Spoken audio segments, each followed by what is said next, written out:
Kalau itu, selamat pagi. Semoga sehat selalu teman-teman trader ya. Dan jangan lupa kita saling support. Nah, apa yang kita lalui, apa yang kita capai kemarin, minggu lalu, sehingga kita mungkin bisa diberikan berkat yang lebih banyak ke depannya.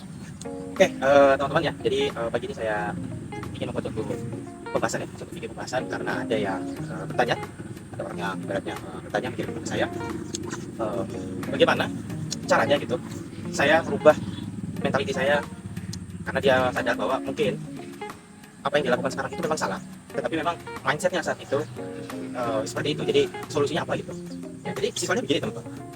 Mungkin pembahasannya akan lumayan panjang ya, jadi tonton sampai habis.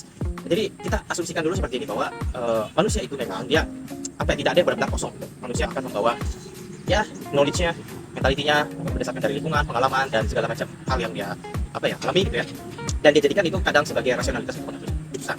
So dalam investasi dan trading gitu ya, nah, mungkin Anda memiliki pengalaman-pengalaman atau knowledge yang mungkin kurang tepat sehingga itu mempengaruhi keputusan trading dan investasi Anda. Ya mungkin Anda rugi, nyangkut dan segala macamnya itu ya. Nah solusinya apa sih? Simpelnya adalah install ulang gitu ya, install ulang. Jadi kayak komputer yang sudah banyak virusnya, ya kita install ulang aja gitu, kita fresh install, kita hapus semua segala macam file-file yang sudah ada, kita install sistem baru sehingga benar-benar fresh, kita start from zero lagi gitu, ya. Nah tapi kalau dalam manusia kita tidak bisa bilang bahwa manusia install ulang, nggak bisa, karena manusia itu kan ya otaknya nggak bisa dihapus seperti ibaratnya harddisk komputer gitu yang tinggal pencet delete clear gitu kan. Jadi di dalam istilahnya kalau manusia kita sebutnya adalah reprogramming gitu. Ya, ada kalau teman-teman belajar ilmu-ilmu cybernetic ya, ilmu-ilmu neuroscience segala macam, ada istilahnya tuh reprogramming gitu. Jadi mind reprogramming atau reprogramming your mind, ada bukunya kalau nggak salah itu. Oke, kita akan kupas ya, karena ada banyak hal-hal yang harus kita bahas gitu, bagaimana cara kita reprogramming our mind itu, mind kita gitu, pikiran kita, ya akal kita, dan mungkin kita bisa memperbaiki beberapa logik-logik kita yang mungkin kurang tepat. Oke, kita bakal mulai.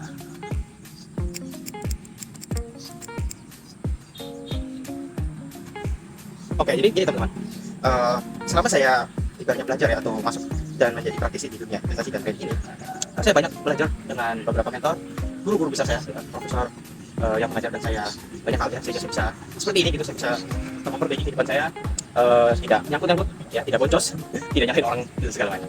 Nah jadi apa sih sebenarnya yang berbeda gitu dari setiap mentor ini, dan apa sih sebenarnya yang kita pelajari kok bisa kita bisa menjadi lebih baik gitu. Jadi begini, trading dan investasi ini teman-teman, dia menggunakan hukum sebab akibat, cause effect gitu. Ya ada input, ada proses, ada output. Jadi apabila gitu inputnya jelek, inputannya jelek, mau prosesnya sebagai apa ya, mau prosesnya tuh kamu apakan segala macam, output pasti kurang lebih akan sama dengan input jelek juga gitu. Contoh misalnya, inputnya misalnya sebelum kita masuk ke market trading atau investasi, kita taruh duit kita tidak pernah tahu apa yang kita buka, kita nggak tahu yang kita lakukan apa, kita hanya buka YouTube, ngelihat video 5 menit atau TikTok video 30 detik, orang ngomong beli ini, ya kan, oh ini lagi bagus, kita masuk, kita nggak tahu itu apa, kita hanya dengar gitu. Nah itu kan input yang udah jelek itu ya, melakukan sesuatu hal yang kita nggak tahu, kita nggak pahami, kita taruh uang di situ, apa yang kita harapkan, outputnya apa coba, oh kita akan dapatkan duit gitu ya, nggak bisa. Itu ijazah apa ya, another side beginner luck juga, itu hanya one of the kind juga, itu one of kind. Jadi apa ya, kayak keberuntungan aja gitu, bukan benar-benar yang secara hipotesa itu bisa diulang gitu, bukan secara ibaratnya itu kegiatan atau ibaratnya itu activity ya, satu sistem atau mekanisme yang kamu jalankan terus dan itu bisa berulang, nggak bisa. Kalau kayak begitu sistemnya ya kamu apa ya, sama aja kayak dengerin orang suruh ngelakuin hal yang salah ya kamu ikut aja gitu, ya aja gitu, nggak bisa gitu. Makanya kita harus reprogramming kita punya mind gitu, apa sih penyebabnya gitu ya. Nah dan tadi yang seperti saya bilang, konsep dasarnya itu adalah sebab akibat. Kita memahami bahwa apa yang kita lakukan itu di pasar finansial gitu, trading atau investasi itu selalu berlaku sebab akibat gitu. Apabila Anda tidak tahu sebabnya, ya Anda juga tidak tahu akibatnya seperti apa. Dan kebanyakan orang dia apa ya, dia nggak sadar gitu, dia ngelakuin hal-hal yang aneh ya, masuk dengerin kata orang, all in segala macam, dan akibatnya dia loss ya, apa jadi kelilit hutang segala macam, dan dia nyalain orang gitu kan. Dari awal ya tidak salah gitu, tapi kalau kita tegur, kita bilang oh jangan, kita pelajari dulu dong ini, jangan dulu asal beli token, koin-koin, project-project segala macam nih, tolong kita pelajari dulu, luangkan waktu kita seminggu ya, nggak seminggu juga, mungkin 3 hari gitu untuk baca white papernya, kita melihat chart, kita melihat transaksinya, apakah benar nih project ini ada transaksi dipakai sama orang gitu, kayak crypto misalnya, apakah benar nih si token ini ada utility-nya gitu, ada utilitas gitu, digunakan bahasanya gitu, tidak hanya asal project kayak meme gitu, project lucu-lucuan gitu, no gitu kan. Nah itu kita pelajari dulu gitu, kita pelajari bener nggak gitu loh, bener ya, sama kayak kita ibaratnya milih pasangan gitu kan, nyari pacar atau nyari istri misalnya, kan kita harus lihat dulu nih orangnya, karakternya seperti apa ya kan, nyambung nggak sama kita, love language seperti apa, zodiaknya apa segala macam. Nah kenapa kita tidak memperlakukan itu saat kita trading dan investasi? Nah ini kan lucu gitu, ke sesuatu hal yang benar-benar risk ya, benar-benar high risk gitu, risiko tinggi, kenapa kita tidak melakukan yang namanya due diligence gitu, kita tidak melakukan analisa riset segala macam. Tapi kalau hal-hal yang kadang nggak penting itu, kita malah serius banget gitu, kayak skeptis segala macam. Ini kan apa ya, another side kebodohan manusia gitu, yang tanpa kita sadari memang ya itu normal aja gitu ya, karena namanya manusia tempatnya salah ya. Ya saya membela dari situ. Oke, jadi saya sudah list ya poin-poin apa yang ibaratnya saya dapat gitu dari mentor saya, dan mungkin teman-teman bisa terapkan ini ya untuk reprogramming pikiran teman-teman atau mindset teman-teman gitu. Nah yang pertama itu adalah kita harus punya yang namanya itu kesadaran. Kita harus punya yang namanya itu kesadaran. Oke, jadi kalau orang itu nggak sadar, orang tuh nggak waras, orang tuh nggak sadar, dia apa ya, kayak setengah mabok. Ya, lo mau ngapain aja kacau. Ya karena lo nggak bisa berpikir secara rasional, ya, nggak bisa berpikir secara logis gitu ya. Nah, jadi pertama kita harus melatih dulu kesadaran. Jadi sadar untuk semua yang akan kamu lakukan. Sebelum kamu masukin duit, ya sebelum kamu deposit, sebelum kamu beli koin, beli token, open posisi segala macam, sadar dulu. Dalam kondisi sadar, apa sih dalam kondisi sadar ini? Ya kayak orang sadar gitu, harus jelas dulu gitu. Kamu ngapain ini? Jangan kamu baru nonton TikTok 15 detik, wah ini apa nih, bagus nih token ini apa? Nah kamu langsung buka exchange, langsung buy, tek. Sudah gitu salah pencet lagi ya kan? Nah yang harusnya buy mungkin $10 dimasukin 1.000, nah hapus ya. Gitu loh. Nah itu harus sadar dulu tuh, sadar apa yang kamu lakukan. Kalau bisa, jurnalin. Dibikin jurnal, catat. Hari ini jam sekian saya beli ini, saya masukin duit sekian, di harga berapa, nanti saya muncul di harga berapa, saya akan exit di harga berapa, saya akan hold berapa lama. Alasannya apa? Note-nya apa? Nah, poin-poinnya. Nah, enak kan? Enak. Kenapa? Karena nanti kamu bisa lihat, oh selama 30 hari ternyata ini nih jurnal saya, ini nih yang saya lakukan gitu. Di hari Senin, Selasa, Rabu, bla bla bla bla. Nah, gitu. Jadi Anda sudah tidak nyalain orang lagi karena saya sendiri yang nulis, saya sendiri yang bikin jurnal. Nah, gitu kan. Nah, jadi Anda mau nyalain orang nggak bisa. Orang buktinya kamu sendiri kok yang mau gitu loh. Nah, kalau kita nyalain orang terus, kita artinya apa? Belum sadar. Kalau bahasa apa ya? Bahasa yang lebih umum itu adalah belum dewasa gitu. Ya, kamu bukan orang dewasa gitu. Karena kamu masih ya nyari apa ya, pembenaran dari hal yang salah yang kamu lakukan di saat yang salah. Nah kan gitu logikanya, ini udah salah ya, pembenaran lagi nggak bisa, sesuatu yang salah benar salah itu orang dewasa kayak gitu ya siap dengan yang namanya konsekuensi. Oke. Nah yang kedua apa, yang kedua itu adalah kita harus challenge ya hal-hal negatif kita harus challenge ya, dan kita ganti dengan yang namanya itu positif ya, hal-hal positif atau afirmasi positif ya, affirmation ya, kita harus ganti. Jadi kita challenge hal-hal yang negatif. Misalnya gini, kita harus challenge ketika kita mengalami loss 5%, kita menggigil gitu, kita pusing, kita nyari orang yang dijadiin kambing gitu, padahal nggak ada manusia jadi kambing kan gitu. Nah kita coba challenge, ayo gimana kalau misalnya loss 5% ini saya asumsikan saya hanya loss 10.000.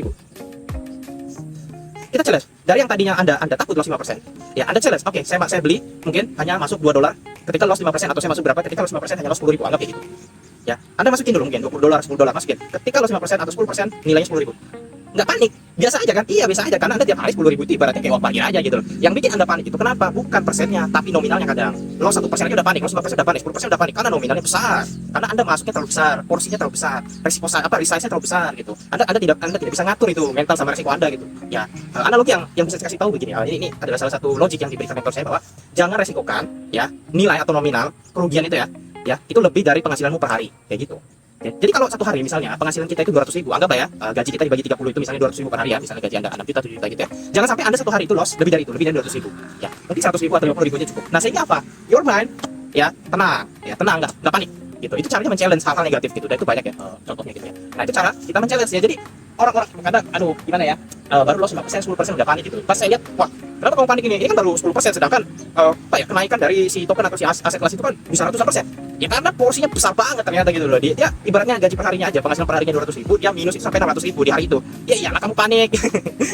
Saya pasti panik karena apa ya? Saya mengalami kerugian lebih dari apa yang saya mampu hasilkan bahasanya gitu loh. Nah itu namanya apa ya? Itu namanya tekor. Kalau Anda berdagang itu ya Anda rugi itu.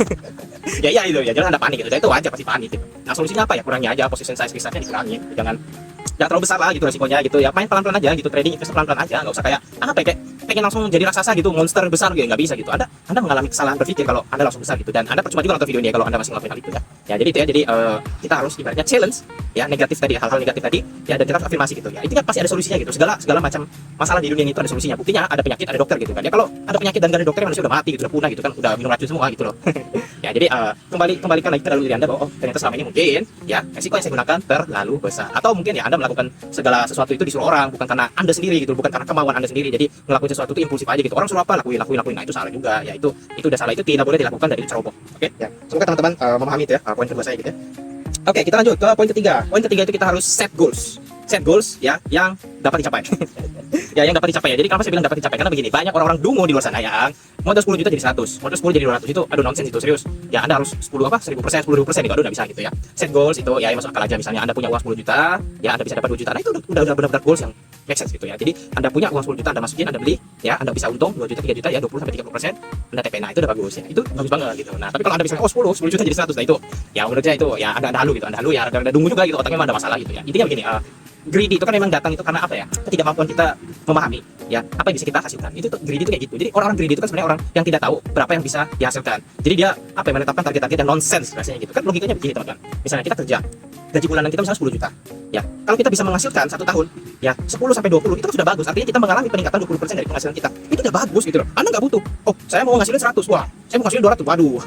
Anda belum mulai, targetnya sudah tinggi banget gitu. Bahkan investor ibaratnya legend aja kayak Warren Buffett mana ada ratusan persen per tahun, nggak ada gitu ya. Rata-rata CAGR-nya mungkin ya 20%, 30% gitu. Ya kan berapa risiko yang Anda mau pakai? Kalau Anda nyarinya sampai ratusan gitu, ratusan persen, ribuan persen, itu risikonya masih besar gitu, dan Anda akan impulsif, Anda akan gunakan segala cara itu. Salah satunya apa? Leverage itu kan, kesesatan gitu kan. Pakai leverage 100 kali, 50 kali, waduh, horor banget bro, itu horor banget ya. Satu hari kita turun cuma 2%, Anda pakai 100 kali 100 itu 200%, waduh itu.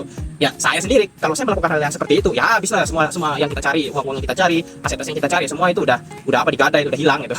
Ya nggak bisa jadi manusia sudah, itu nggak bisa makan, nggak bisa tidur jadinya gitu ya. Kita gadai semua yang kita punya gitu kan. Nah, itu nggak bisa ya. Bisa itu jangan dilakukan dan stop lakukan gitu ya. Terus yang keempat, poin yang keempat itu lingkungan ya.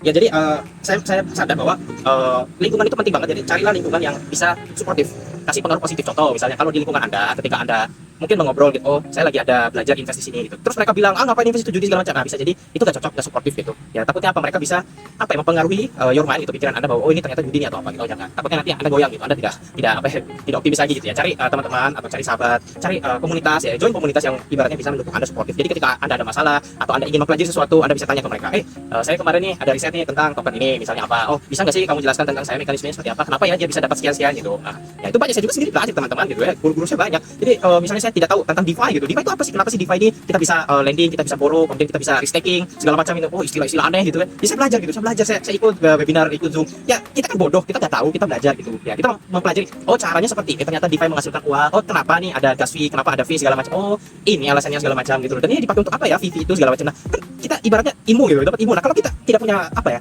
lingkungan yang positif, yang suportif lah, aduh gimana ya, kita ketika bingung, kita mau nanya siapa kan, bingung juga ketika kita mungkin lagi pengen ngobrol atau apa gitu, untuk ibaratnya brainstorm gitu, mencari ide-ide, mencari ibaratnya tuh diskusi yang sehat, nggak ada, karena orang melihat kita bahwa ini penjudi nih gitu, karena dia trading crypto misalnya gitu ya kan, nggak bisa juga gitu ya. Susah ya. Jadi lingkungan yang tidak mendukung itu benar-benar kadang menjadikan kita itu mental block juga gitu, kita merasa waduh nggak bisa saya ini gitu kan, nggak bisa gitu. Nanti teman-teman kita nyuruh ayo udah tenang aja gitu. Ya tapi kita salah dari ternak lele ya, terus ya ini contoh aja, tapi kan nggak semua orang bisa jadi peternak lele gitu loh ya. Ya nggak semua, anda kalau anda nggak suka kotor, anda nggak suka bau habis ya, anda mau jadi peternak lele gimana gitu kan, nggak bisa gitu loh ya. Jadi itu ya, cari lingkungan yang suportif ya, lingkungan yang suportif ya. Oke, kita lanjut di poin selanjutnya. Oke, poin selanjutnya adalah luangkan waktu Anda minimal 30 menit sampai 1 jam sehari untuk coba membaca buku atau jurnal tentang apa yang Anda lakukan. Ya, membaca buku, dengerin podcast, baca jurnal ya, yang bisa mungkin ngasih yang namanya tuh inspirasi, inspiration ya, atau terinspirasi. Saya sendiri itu memang dulu ya, itu memang dianjurkan untuk membaca buku ya 30 menit sampai sejam. Kenapa? Karena begini, otak kita itu dia semakin sedikit ya data, semakin jelek juga hasil outputnya. Ya, membaca buku, mendengarkan podcast, membaca jurnal, ikut webinar segala macam itu untuk data, knowledge. Jadi kita belajar kan, kita asup itu data, input data kita ke otak. Apa nih, pengertiannya seperti apa, segala macam, alurnya seperti apa. Nah itu jadi data. Otak kita nanti akan memproses. Jadi ketika kita membuat suatu keputusan, datanya ada, maka pasti ada outputnya yang bagus.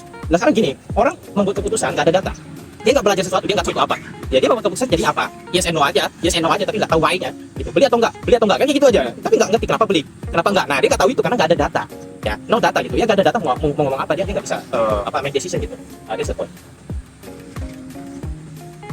Ya, jadi itu pentingnya kita untuk belajar ya, baca buku, baca jurnal, ikut workshop, ikut webinar. Nggak ada masalah teman, kita hanya membuang uang. Mungkin berapa sih webinar itu, kadang cuma 150, kadang cuma 99.000 ya elah. Ya, kita beli rokok 2 bungkus 1 hari aja itu kan sudah 100 teman-teman gitu loh. Atau ya, kita nongkrong di kopi yang fancy-fancy aja itu kadang satu kopi aja 65, 50 gitu kan. Ya, masih kita tidak mau gitu belajar sesuatu. Toh, kita juga tadi katanya pengen menghasilkan yang namanya uang gitu. Anda ngasilin uang, ya Anda punya ilmu juga Bambang gitu loh. Ya, jangan dungu lah gitu. Enggak ada sesuatu yang for free di dunia ini gitu. Anda harus punya sesuatu gitu ya. Ada yang namanya value intrinsik gitu, ada nilai jual yang harus Anda cari gitu ya. Ilmu lah, minimal knowledge lah, experience juga gitu ya. Jadi, kalau Anda hanya tong kosong bahasanya gitu ya, bukan lagi tong kosong sekarang ya, apa tandon kosong, sudah ada kosong banget gitu ya. Nah itu kan udah kering, itu nggak ada airnya ya, apa yang Anda harapkan gitu kan, nggak ada manfaat gitu ya. Jadi harus belajar.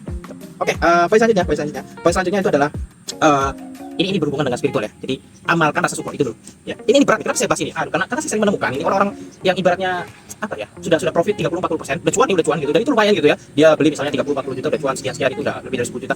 Namun TP dapur rasa syukur, dia bilang aduh kurang, kapan nih 100%, kapan nih 150%. Itu kadang pengen saya teriak di kupingnya, itu tolol gitu saya bilang gitu. Kenapa? Anda coba dong amalkan rasa syukur gitu. Apa kayak kita bilang gitu, syukur kita tidak loss 40%, syukur kita profit malah.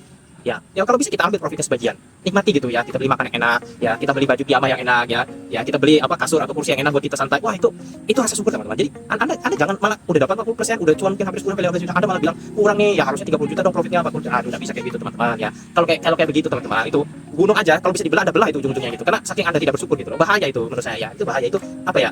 Anda itu memiliki kekosongan di dalam hati Anda gitu. Jiwa Anda itu kosong jadinya. Spiritual Anda kosong karena Anda tidak ada rasa syukur gitu. Apapun yang dikasih pasti kurang dan kurang. ya, dan itu bahaya. Secara jangka panjang, itu hati-hati karena Anda nanti bisa saja meresikokan segala yang Anda punya untuk mendapatkan yaitu tadi, ya, yang Anda pengen tadi, itu bahaya. Ya, amalkan rasa syukur setiap hari, setiap kita bangun tidur, karena kita masih bernapas. Ya, umur kita ini kan hanya sebatas napas saja. Ketika kamu berhenti bernapas mati sudah, ya, mati sudah. Nggak ada teknologi dunia ini yang bisa ngasih napas itu apa. Oksigennya bisa harus dari dalam itu kamu bisa bernapas gitu. Ya, ketika napasmu hilang habis sudah mati udah gitu kan. Ya, jadi kalau nggak usah aneh-aneh gitu. Jadi kita cukup bersyukur aja dengan apa yang kita miliki. Dan apabila, ya, kalau menurut saya begini, apa sih sebenarnya yang kita cari gitu? Itu kan harus jelas juga gitu loh. Yang namanya kita trading dan invest itu kan kita cari adalah grow, pertumbuhan. Ya kalau sudah tumbuh, ya apa lagi kamu cari? Ya ibaratnya pohon nih sudah berbuah, itu apa lagi kamu cari gitu? Kau pengen apa? Jadi apa? Buah pepaya jadi buah apel gitu, jadi apa? Buah mangga gitu? Nggak mungkin gitu ya. Yang kamu tanamnya mangga ya jadinya mangga gitu ya. Udah tinggal dipetik selesai, nggak usah kamu berharap lagi. Ini orang biasanya nggak mau buah mangga sih, mau jadi durian gitu ya. Kamu tanam durian dari awal gitu loh. Jadi kan sering kayak begitu. Disuruh panennya apel nggak mau, maunya panen anggur kan kayak gitu ya. Ya ketika dikasih profit 40-50% nggak mau diambil gitu. Maunya itu dia iri dengan orang lain yang profitnya 100%. Kan tolol banget gitu kan ya. Tiap orang kan beda-beda risikonya gitu. Anda belum tentu juga berani kalau risikonya lebih besar daripada yang Anda ambil sekarang gitu ya. Kalau risikonya sekarang ibaratnya itu sesuai, risikonya sesuai, horizontalnya sesuai, dan Anda bersyukur ya. Kalau menurut saya itu udah cukup gitu ya. Toh kamu tidak hanya invest dan trading satu kali gitu. Ini kan secara jangka panjang gitu ya. Dan Anda akan belajar selama dalam perjalanan itu bahwa seperti caranya gitu. Dan Anda akan perbaiki pelan-pelan sehingga hasilnya juga semakin meningkat, semakin ya. Itu dia untuk rasa syukur. Ya, Oke, selanjutnya ya, poin selanjutnya, banyak sekali ya. Poin selanjutnya itu adalah kita harus punya yang namanya grow mindset. Nah, grow mindset, apa itu grow mindset? Nah, grow mindset ini rumusnya itu adalah apa? Grow mindset itu rumusnya itu adalah melihat masalah sebagai peluang. Itu grow mindset ya. Jadi grow mindset itu adalah dia melihat masalah, challenge itu sebagai peluang untuk tumbuh ya. Ya, jadi sebagai peluang. Dia tidak melihat masalah itu sebagai apa, kayak semacam benteng tinggi gitu yang nggak bisa dirobohkan. Enggak, dia melihat masalah, oh ini ada masalah di sini, ada kekurangan di sini gitu lah. Nah, dia memperbaiki. Itu grow mindset. Dia selalu cari tahu bagaimana caranya better dan better. Nah, itu kalau teman-teman belajar yang namanya kaizen gitu. Continuous learning apa itu ya. Jadi continuous improvement. Nah, jadi gitu. Jadi hari ini misalnya saya sudah bisa trading, saya sudah bisa menghasilkan 100.000 atau $10 per hari. Saya cari cara bagaimana caranya jadi 15, jadi 20, 25, 30. Pelan-pelan gitu. Jangan $10 aja belum bisa kamu hasilkan, kamu langsung pengen $1.000. Itu namanya apa? Dungu. Nah, itu namanya dungu ya. Nah, pakai otakmu, jangan jadi orang dungu.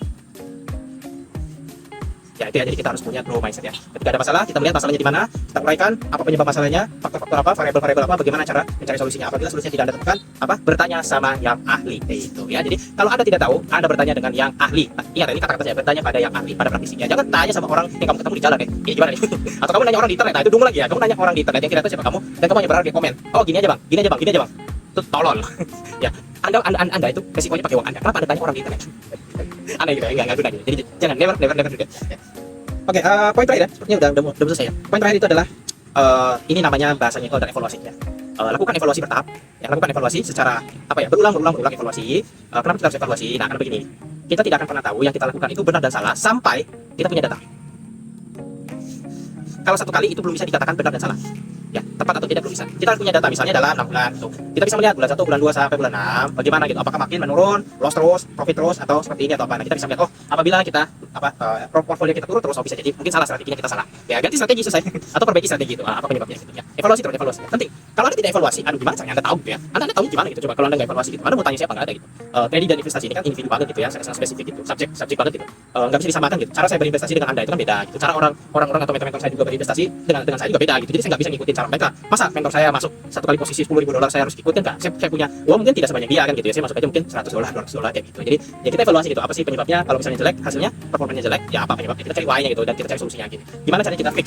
Ya, kita cari solusi untuk memperbaiki itu ya. Ya, dan tanyalah sama orang yang ahli gitu. Nggak usah apa ya? Nggak usah nanya orang di internet yang random gitu, jangan. Kita langsung sama orang yang ahli ya. Anda ketika melihat ini mentor bagus gitu. Ada chat, ada DM mungkin, Anda tanya, saya ingin konsultasi berapa nih? 1 jam. Saya bayar berapa gitu. Lo kasih keluar aja kita uang ini berapa, $10, $20 untuk belajar gitu. Ya walaupun mungkin hasilnya 50-50 juga bisa jadi ya, dia tidak menjawab ya permasalahan cinta gitu, tapi paling tidak kita udah berusaha gitu. Itu namanya berusaha juga gitu. Ya itu yang saya lakukan gitu ya. Saya mencari orang-orang yang bisa saya tanyakan, yang ilmunya lebih dari saya, yang orang yang lebih ngerti, yang udah berpengalaman puluhan tahun. Saya tanya, saya belajar gitu. Karena apa? Kita ini masih pemula gitu, bahasa kita masih pemula. Apa yang kamu harapkan gitu? Kamu bisa belajar sendiri gitu kan, belum tentu juga. Mending kamu nanya orang yang ahli.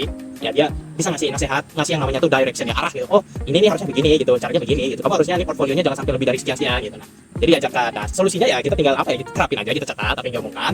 Ya kita terapin 6 bulan ya. Mungkin 2 kuartal, 3 kuartal kita lihat, oh ternyata bagus nih yang dikatakan mentor saya, teruskan selesai gitu. Anda sudah tidak akan mencari lagi apa holy grail di internet gitu yang aneh-aneh. Ketika Anda ibaratnya 1 tahun bisa grow 20-30% portfolio Anda, ya itu ngapain Anda nyari holy grail aja, itu udah bagus gitu loh. Ya. Kenapa? Ya Anda nanti akan paham sendiri gitu. Apa yang saya omongkan gitu. Ya pertama pentingnya bahwa stabil gitu ya. Stabil atau continuity gitu ya. Jadi kita tidak butuh profit yang besar. Kita tidak butuh profit yang besar, kita butuh profit yang konsisten. Nah, itu kata kuncinya. Konsisten bukan besar ya. Besar itu gak guna. Kalau Anda hari ini dapat 100%, besoknya Anda loss 0, apa gunanya gitu. Enggak ada gunanya gitu. Enggak ada gunanya gitu ya. Yang kita cari itu adalah konsisten ya. Gimana caranya kita bisa grow bertahun-tahun uang kita bertambah, semakin bagus, semakin banyak gitu, dan kita bisa menggunakannya untuk hal yang baik. Ingat, hal yang baik. Ketika Anda banyak uang, jangan gunakan untuk hal-hal yang tidak baik. Ya jangan aneh-aneh gitu ya. Jadi mungkin ada yang pengen, oh saya pengen nih, mudah-mudahan nih bulan ini dapat $10.000 biar bisa ke Bisklab itu misalnya. Ya jangan gitu lah ya. Kita berdoa itu biar kita dapat berkat. Ya, berdoa untuk mendapatkan berkat. Nah, kalau doanya jelek gitu kan, oh saya ini mau pengen banget gitu, harapan saya punya portfolio ini ya, Bitcoin ini naik 100.000% gitu. Nanti duitnya saya bisa pakai buat Bisklab, saya bisa pakai buat ini dan itu. Misalnya gitu ya. Nah, itu kan gak baik gitu. Nah, doa yang baik, doa yang tidak baik, pasti hasilnya aneh-aneh gitu. Ya, oke. Jadi itu saja teman-teman ya, pembahasan tentang reprogramming ya. Jadi ada beberapa poin tadi ya sudah saya sampaikan, itu banyak banget ya. Yang mungkin lebih gitu ya. Semoga teman-teman bisa menerima masukan saya. Ini kan video ini masukan ini. Ya, ini kan video masukan karena ada orang yang bertanya gitu ya. Nah, tapi kembali lagi saya kembalikan ke teman-teman, apabila yang saya katakan itu tidak make sense, di otak Anda tuh Anda rasa bahwa ini tidak make sense, tidak masuk akal, maka tidak usah lakukan, selesai. Dan teruslah Anda tersesat di kehidupan Anda sekarang, tersesat ya udah. Yang penting saya ingatkan, hati-hati kalau Anda itu ngelihat portfolio Anda merah-merah aja, tapi Anda benturkan kepala di tembok kayak begini. Nah, itu sampai kayak gitu ya. Ya, jadi itu aja nasihat saya. Jadi saya tidak ingin ibaratnya ya, kita ini masih muda. Kita masih muda, saya tahu tahun masih muda juga banyak sekali yang baru terjun kripto, umurnya mungkin masih di bawah 20 juga ya, masih ya panas-panas gitu ya bahasanya gitu ya. Pengen sukses before 20 ya, sukses before 25, ini sukses before 30 ya, dia pengen jadi orang kaya sebelum umur 20, 25 segala macam. Ya menurut saya itu itu hanya tipuan aja lah, halusinasi aja. Itu standar yang aneh gitu ya. Anda tidak harus mengejar that kind of achievement gitu ya. Yang perlu Anda cari itu sebenarnya adalah gimana caranya Anda lebih dewasa, dan Anda punya kalau saya bilang itu kesadaran dengan apa yang Anda lakukan ya, secara tidak langsung ya, secara dengan natural itu Anda pasti akan jadi orang yang berhasil ya. Anda akan mandiri, Anda akan independen, Anda bisa make money ya, Anda bisa lebih bijaksana, dan itu sebenarnya outcome-nya yang kita butuhkan gitu, dan Anda bisa lebih dermawan gitu. Ketika Anda sukses, Anda dermawan gitu, Anda membantu orang, Anda berdonasi, bersedekah, membantu orang-orang yang lemah, Anda akan ya itu aja. Oke, sampai jumpa lagi teman-teman di pembahasan selanjutnya, dan selalu ingat ya, jangan nyangkut kadang. Oke, sampai jumpa, thank you so much.